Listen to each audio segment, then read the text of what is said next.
ሰርተሽ ራስሽን ማኖር ካልቻልሽ ልጅ ካልወለድሽ ልጅ ካሌለ ለማን ይኖራል? ለማንም አይኖርም። ስለዚህ ገብቶ ሀገር ስንት ዓመት ቆየሽ ሳውዲ ማሬ? ኧረ እኔ 3 ዓመት ነው።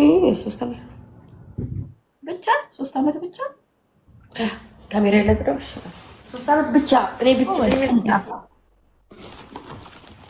ኦዝሚዬው 2 ዓመት ማዳም ቤት ሰራሁኝ። የራሴ የምለውን ነገር ይዣለሁ። እግዚአብሔር ይመስገን 2 ዓመት ሰራሁ። አመት ደግሞ ሚዲያ ላይ ነበርኩ። ተመላላሽ ስራ እየሰራሁ በስ እዛው እናቴ እንዳንቺ ነው ለመመለስ ሀሳብ አለሽ? ግን አይ አየሩ አሪፍ የሚሆን ከሆነ አገሩ ምናምን ሁሉ ነገር ሰላም የሚሆን ከሆነ እሱ ነው የሚሆን።